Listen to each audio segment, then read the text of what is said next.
Nós vamos compartilhar agora sobre um tema bem da atualidade, que é a coragem para largarmos os nossos medos.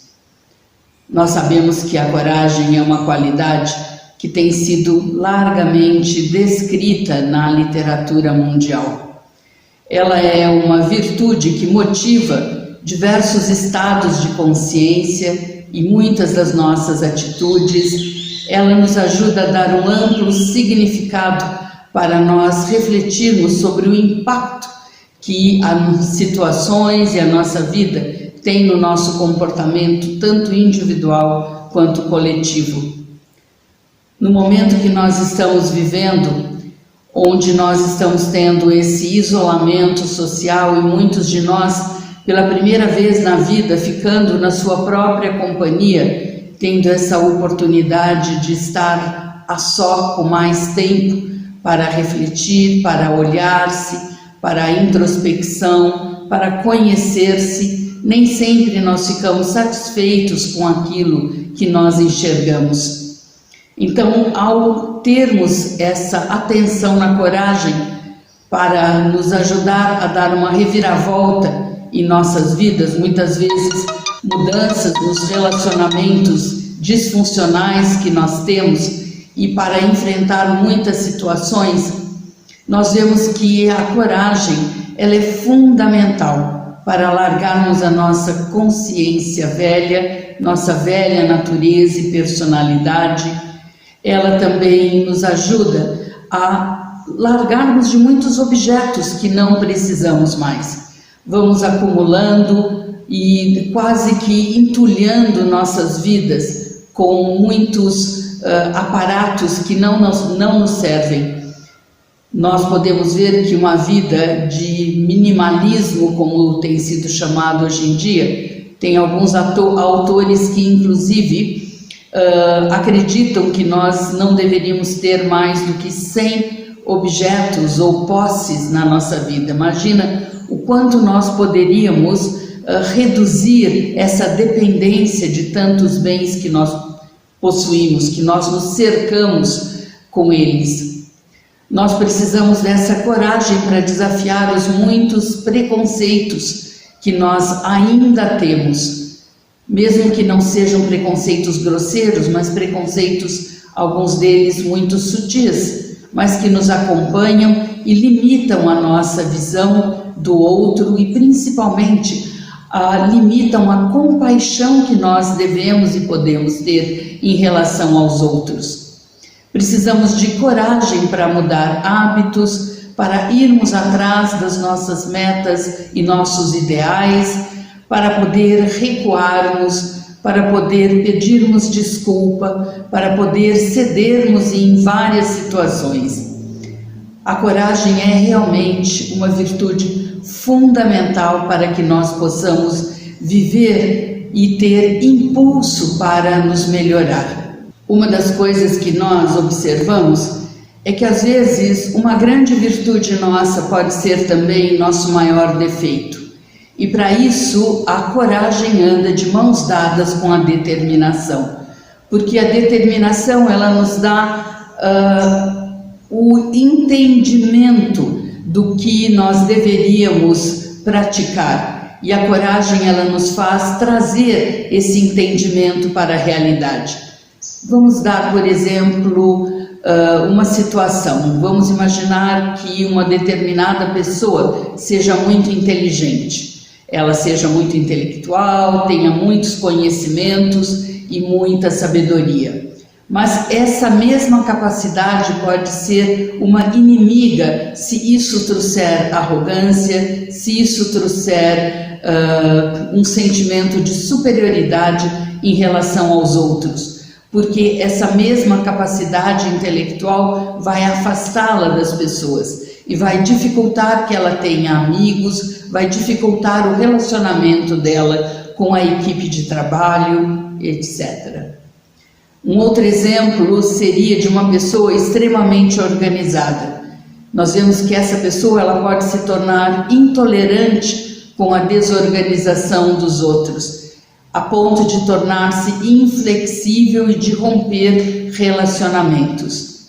Então nós vemos que é importante nós desenvolvermos nossas qualidades positivas, mas estas sempre têm que vir em pares, ou seja, junto com o desenvolvimento da nossa capacidade intelectual, vir acompanhado da humildade para eu poder também respeitar os outros como eles são, ou então da minha grande capacidade de organização, vir acompanhado da minha capacidade de moldar-me, de adaptar-me com outras pessoas que não sejam iguais a mim. Nós vemos que exige grande transformação para que nós possamos fazer esse trabalho interno de enfrentarmos essa situação que nós estamos passando. Para muitos, essa situação está sendo extremamente agradável. É um período onde estão conseguindo ler os livros e ver os filmes que estavam encalhados há muito tempo, uma oportunidade para meditar mais, aqueles que gostam desse exercício de introspecção, uma oportunidade para estar com os membros da sua família, seus filhos, de uma maneira mais constante e próxima. Mas para outros isso está causando grande sofrimento. É o sofrimento deles não estarem acostumados a estar na sua própria companhia, de serem seus próprios amigos, e eles estão muitas vezes desesperados, encontrando no seu mundo interno sombras e lados escuros que eles desconheciam. E mais, a falta de preencher-se com o mundo externo, a falta de preencher-se com passeios, a falta de preencher-se com as compras no shopping, a falta de preencher-se com os finais de semana na companhia dos amigos. Isso faz com que eles estejam perdendo parte do seu equilíbrio interno e da sua paz interior. Nós vemos também que para alguns está sendo um momento de menos trabalho, mas para outros, especialmente aqueles que estão em home office, este está sendo um período de intenso trabalho. As pessoas com quem eu converso e conheço que estão fazendo esse tipo de trabalho acumulado dentro de casa têm relatado o quanto eles têm trabalhado em dobro por essa nova modalidade. Um outro aspecto que nós vemos também é que tem toda essa convulsão social que está nos levando a situações precárias e inimagináveis do ponto de vista econômico. Especialmente a classe média tem sofrido muitíssimo com a falência, com a perda de empregos, ao ponto inclusive de chegar a não ter os recursos para poder alimentar-se corretamente ou para pagar as contas. Então nós vemos que é uma situação ampla, que para alguns está sendo favorável, mas para a grande maioria não está sendo favorável. Mas para todos estamos tendo que enfrentar muitos medos. Medos do futuro, medos do que pode acontecer, medo de até quando eu ainda conseguirei manter o meu emprego, medo de como eu irei alimentar a minha família. E nós vemos também que nesse espectro amplo de sentimentos diversos que essa situação tem criado, nos deparamos muitas vezes com o nosso egoísmo, pensando apenas no meu bem-estar ou no bem-estar dos mais próximos, dos meus familiares, e sem ver o bem-estar de uma população maior. É por isso que também vemos muitos que estão convocando a humanidade para uma mudança em termos de sua humanidade, de pensar maior e incluir um melhor meio ambiente, de incluir uma natureza saudável, de incluir relações mais fraternas, incluir relações de mais equanimidade, seja no nosso estado emocional, sem oscilar tanto, subir e descer essa gangorra das nossas emoções, mas também equanimidade em termos de equidade, em termos de recursos materiais e principalmente também recursos que possam garantir a a harmonia nossa com o planeta e com o resto das pessoas. Uma coisa que nós vemos e sabemos e nos chega a chocar é o fato de que pode acontecer com essa pandemia que um único homem, por causa do sucesso dos seus empreendimentos, chegue a ser o primeiro trilhardário da humanidade, não mais bilionário, mas trilhardário, como é o caso do maior acionista da Amazon. Ele pode ser alguém que chega a ter mais recursos financeiros e individuais do que metade dos países da Terra.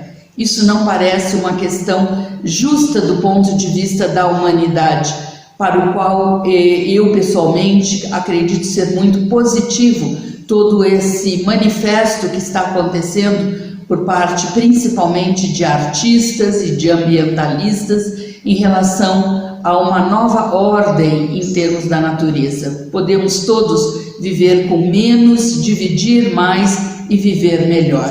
E como nós podemos ver isso, ou fazer isso?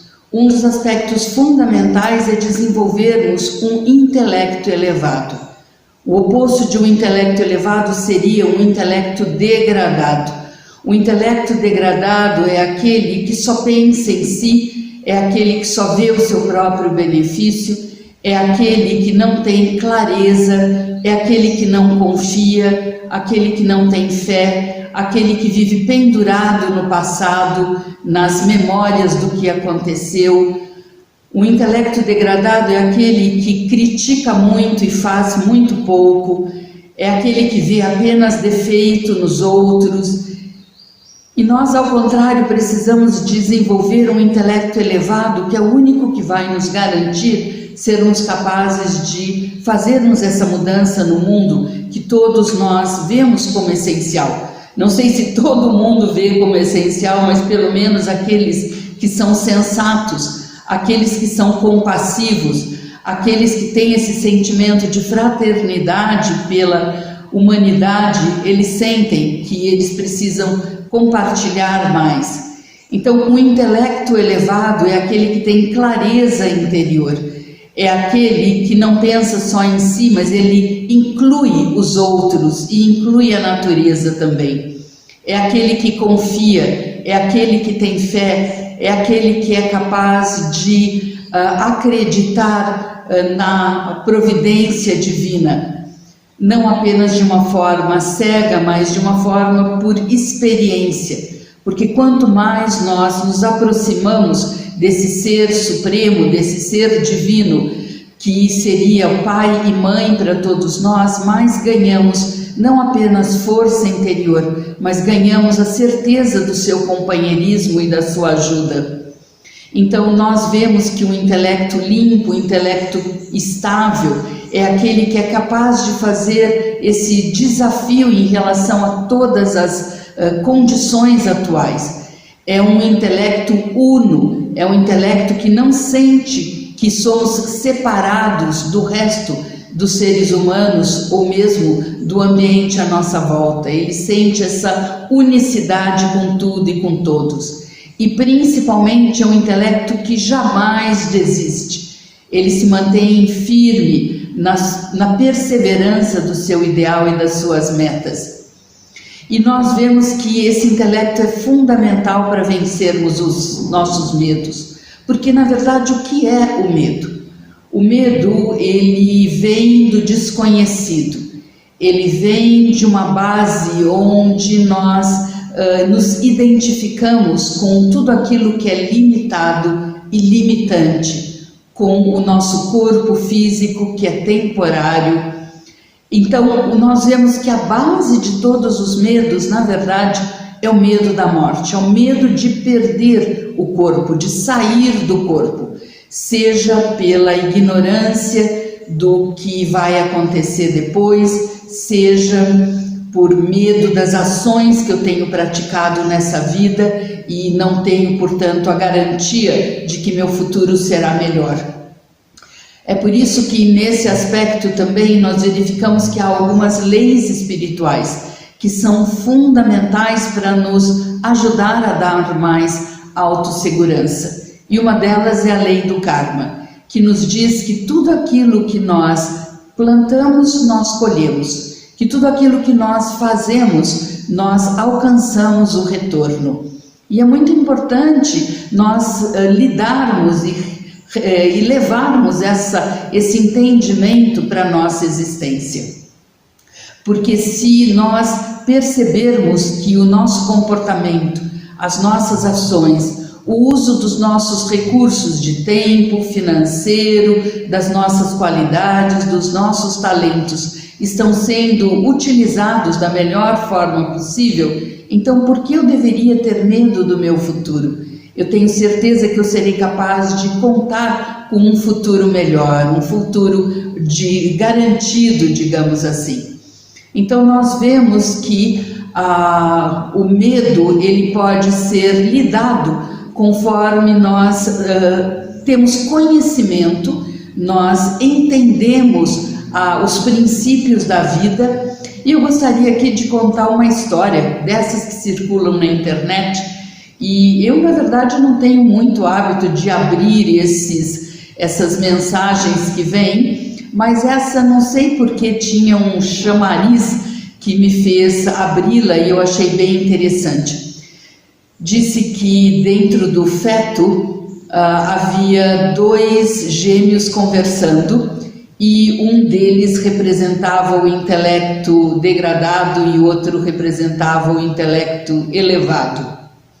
Então aquele que tinha o intelecto degradado comentava para o seu irmão dizendo assim: e então o que será que nós vamos experimentar daqui para frente? Será que vamos viver sempre nesse lugar escuro, nesse lugar molhado? Será que esse é o destino da vida que nos espera? E aquele que tem um intelecto elevado dizia assim: não, deve ter alguma coisa muito maior do que isso que nós estamos vivendo agora. Deve haver um local de muito mais luz, de muito mais amor, de muito mais experiências positivas do que esse escuro no qual nós vivemos. E então aquele que tinha o intelecto degradado replicava: mas será que nós seremos capazes de nos libertar dessa corrente, do cordão umbilical que nos prende? E aquele com o intelecto elevado dizia: sim, nós poderíamos, quem sabe, ser livres, quem sabe poderíamos até voar. Enfim, essa é um bom exemplo de podermos entender que quando nós temos o medo ou quando nós não acreditamos na vida após a morte ou quando nós não temos a fé na existência de Deus, nós somos como esse bebê dentro de um feto que pensa que tudo que existe é aquele ambiente no qual os seus 2 olhos físicos são capazes de enxergar e ele é capaz de sentir naquele momento. Mas quando nós temos uma consciência mais aberta, quando nós temos uma consciência mais ilimitada, nós somos capazes de ver que existe uma mãe nos esperando lá fora. Assim como a alma sabe que existe um pai e mãe supremos aguardando que nós nasçamos para essa nova consciência. E como é que nós podemos desenvolver essa consciência mais elevada? Como é que nós podemos nos abrir o nosso intelecto para que ele alcance um desenvolvimento mais nobre, mais amplo, mais ilimitado? Há 4 passos que são como sugestões para nós prestarmos atenção no nosso desenvolvimento. O primeiro dele é que nós precisamos criar a prática de sentarmos no trono da consciência. Isso quer dizer, nós precisamos praticar que nós não somos apenas o corpo, mas que nós somos o ser vivo, o ser de luz, que é quem dá a vida a este corpo físico, que é quem move meus movimentos, quem é o responsável pelas minhas ações, aquele que toma as decisões na minha vida. Quanto mais nós praticamos que somos a alma, mais nós somos capazes de ampliar essa nossa capacidade interna. E para isso a prática da meditação é fundamental, porque meditação significa exatamente isso, significa entrar nessa consciência espiritual de quem verdadeiramente somos e experimentar que nós estamos guiando o nosso corpo, que o nosso corpo é um instrumento, é um veículo e que está sendo comandado por nós e que nós somos o motorista desse carro físico. Então este é o primeiro aspecto que nós precisamos praticar enquanto agindo, enquanto andando, enquanto se movimentando, enquanto falando. Não é alguma coisa só quando nós estamos sentados para meditar, mas nós podemos dizer que existe também uma meditação dinâmica, que é enquanto vivendo, enquanto fazendo as ações, com a qualidade da consciência com a qual eu faço as minhas ações. Um segundo aspecto fundamental é nós termos uma atitude de sermos um observador desapegado em relação a tudo aquilo que nós estamos enfrentando. É dar poder também a essa peça da vida, ou seja, entendermos que nós fazemos parte de um script, como um ator que está desempenhando o seu papel. E desempenhar esse papel com leveza, com sabedoria, com equilíbrio, não deixar ser levado pelas emoções extremas. Tudo isso nos ajuda a vermos como é que nós podemos ter objetos físicos, ter conforto, ter relacionamentos amorosos com as pessoas, mas ainda assim não nos tornarmos dependentes de nada ou ninguém. Muitas pessoas têm dificuldade em entender o que seja realmente desapego. E eu gosto sempre de dizer que desapego significa que nada ou ninguém deveria ser o seu dono. Você deveria assumir o controle da sua vida. E nas escrituras indianas existe uma história muito bonita que eu gosto muito, que é a do rei Janak, que era um rei muito sábio, muito espiritual e que era chamado de um grande santo. E as pessoas então se perguntavam como é que um rei que vive num palácio com tanta riqueza, como é que ele pode ter se tornado tão cheio de sabedoria? Até que um dia alguém quis conhecer o segredo do rei e foi até o palácio e disse que gostaria de conversar com o rei para saber qual era o segredo que o fazia tão amado, que o fazia tão elevado. E o rei disse: claro, podemos conversar, mas antes eu gostaria de mostrar-lhe o meu palácio. Eu gostaria que você visitasse todos os meus tesouros, as minhas tapeçarias, as minhas mobílias artísticas. E então o rei disse: mas eu vou fazer o seguinte, eu vou lhe dar essa lamparina e você deverá percorrer todos os corredores e todos os ambientes do palácio, mas essa lamparina não deve apagar, porque é sabido que se essa lamparina apagar, pode acontecer alguma desgraça na sua vida. E então aquele visitante foi visitar todo o palácio segurando aquela lamparina. E a atenção dele em manter a lamparina acesa era tanta que ele mal podia prestar atenção em todas as belezas e todos os tesouros pelos quais ele estava passando. Até que quando chegou no final, o rei Janak lhe perguntou: e então, como é que você gostou de tudo que você viu? Foi aí que o visitante se apercebeu que ele não tinha prestado tanta atenção, que ele estava mais atento a não apagar a lamparina que estava na sua mão. E ele exclamou para o rei: eu estive tão ocupado com a lamparina que eu pouco vi de todas as belezas que você possui. E o rei então respondeu: pois é exatamente assim que eu vivo. Eu estou tão ocupado com a minha lamparina interna para que a luz da minha alma não se apague, que eu não presto tanta atenção a todo esse conforto e a todas essas belezas e riquezas que me cercam. Elas só são importantes na medida que a minha lamparina mantém-se viva e acesa. Então, essa é a lição de ser um observador desapegado. Fazer tudo, viver, se relacionar com todos, obter, enfim, tudo que há de melhor no mundo, mas não perder a sua luz interna.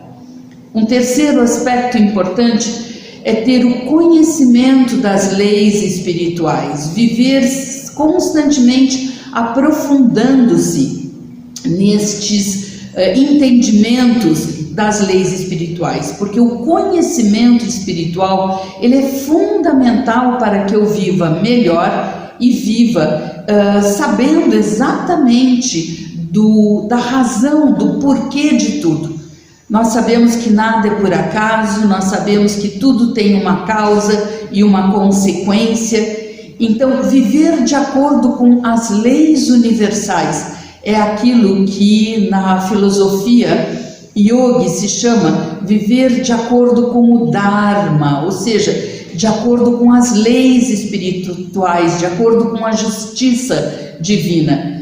Então, quando nós nos desalinhamos dessas leis espirituais, quando nós perdemos o equilíbrio e não preenchemos essas leis espirituais, é quando nós, então, deixamos de seguir o que o conhecimento espera de nós e o que ele nos ensina. Então, para que nós possamos ter coragem de viver de acordo com essas leis, é muito importante ter poder, força na alma, não apenas o entendimento de quais são essas leis, mas ser capaz de tornar essas leis uma realidade.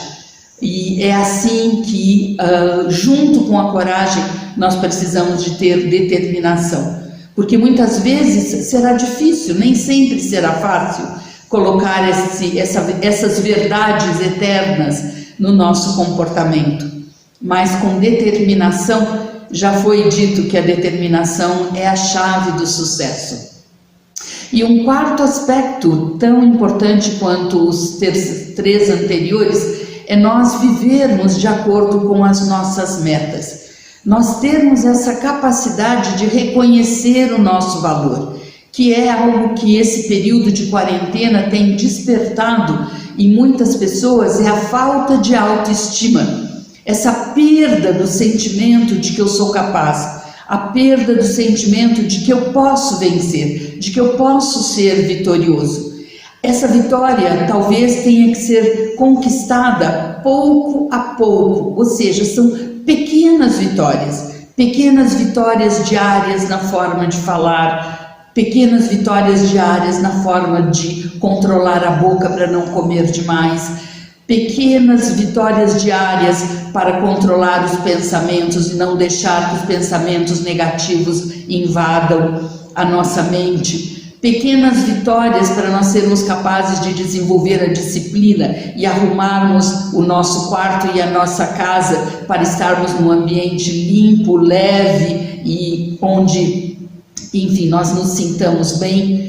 Então, é importante nós valorizarmos nosso próprio ser, nossa própria capacidade, reconhecermos que nós temos este valor, que somos um ser único, que somos um ser cheio de talentos, que todos nós temos à nossa disponibilidade todas as qualidades divinas, todos nós temos à nossa disposição a possibilidade de nos comunicarmos com esse ser supremo chamado de Deus e, portanto, recebermos a sua cooperação. É dito que quando nós damos um passo de ajuda, ou melhor, quando nós damos um passo de coragem na direção de Deus, nós recebemos 1000 passos de ajuda na direção dele. Então, termos essa coragem para vencer a inércia, para vencer a preguiça e, com isso, não alimentar os medos que estão na alma, manter essa limpeza na nossa mente e assim ver que existem imensas possibilidades para, inclusive, experimentarmos essa felicidade, não uma felicidade superficial, uma felicidade inocente, onde a gente diz que está tudo bem, porque nós sabemos que não está tudo bem. Não uma felicidade irreal de poliana, onde a gente pinta tudo de cor-de-rosa e coloca a cabeça embaixo do tapete, mas uma felicidade interna de satisfação, porque eu estou feliz comigo, eu estou feliz com o meu desempenho, eu estou feliz com aquilo que eu estou conseguindo extrair de uma situação tão negativa, de uma situação tão desafiadora como esses momentos que nós estamos vivendo. E isso é o verdadeiro esforço espiritual. Esforço espiritual significa você viver, mesmo em situações adversas, procurando encontrar o melhor de si, o melhor dos outros e o melhor do mundo. E jamais perder a fé, jamais perder a esperança. Porque para aqueles que estão com Deus como seu companheiro, só podem vir dias melhores.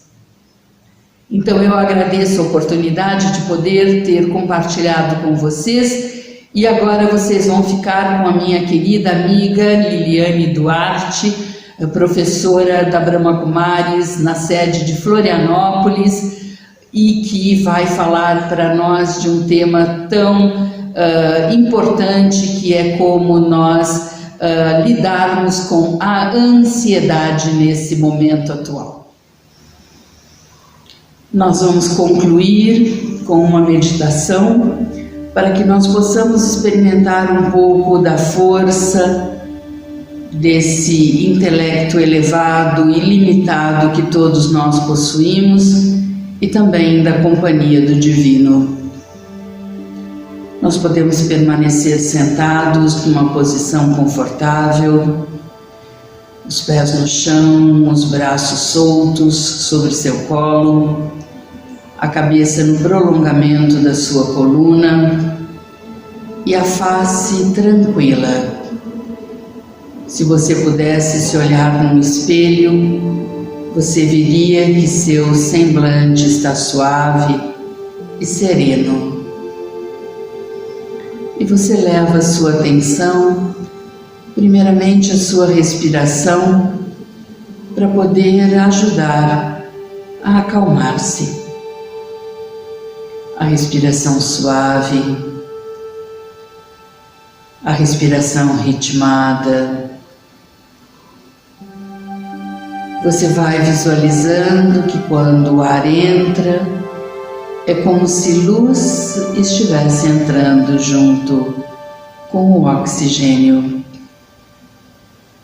E quando o ar sai, é como se você estivesse expelindo toda negatividade, qualquer cansaço, junto com o gás carbônico. Faça essa respiração profunda 3 vezes e vá observando como você vai se sentindo bem, vai se sentindo mais sintonizado com o seu eu interno, vai experimentando maior tranquilidade e calma.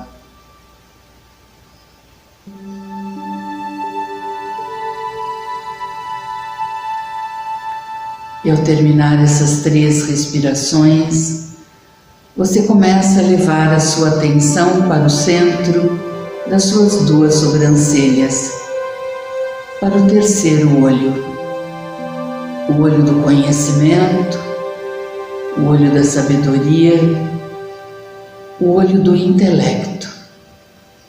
E você vai sentindo que quanto mais foco, quanto mais luz, mais clareza,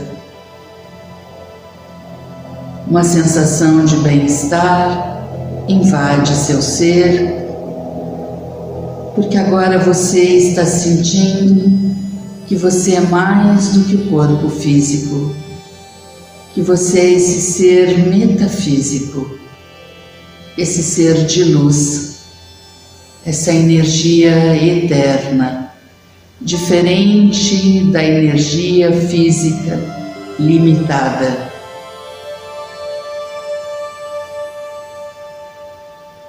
E você possui as qualidades mais puras, mais sublimes, de leveza, de paz, de amor, de conhecimento, de felicidade, como seu DNA espiritual. Sempre que estamos na nossa consciência elevada, essas qualidades são automaticamente experimentadas.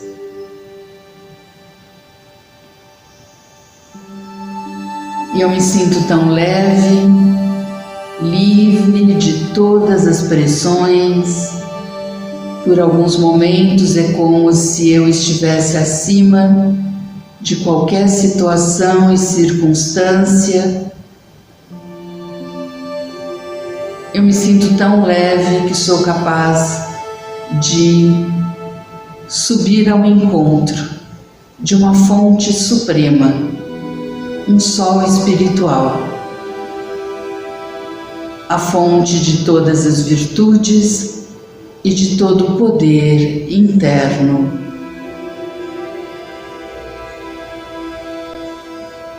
Eu experimento como se raios deste amor altruísta, incondicional,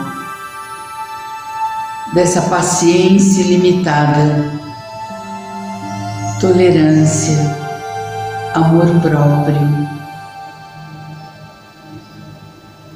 e de toda a coragem que eu preciso para ganhar vitória no meu dia a dia, com as inúmeras situações e desafios que se apresentam.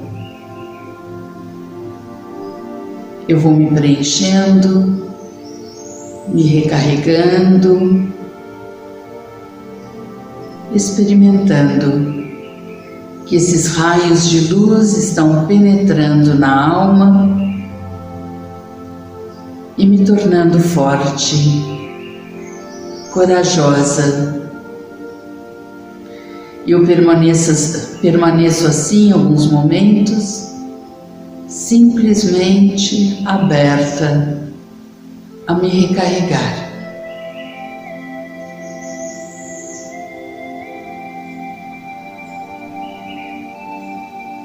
E então, me sentindo plena, eu espalho essas qualidades, essa luz, essa força ao meu redor, a todos que estão à minha volta e mais além.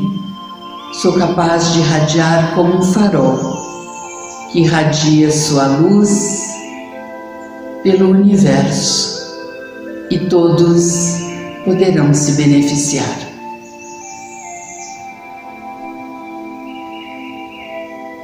E suavemente voltando da experiência, respirando mais profundo,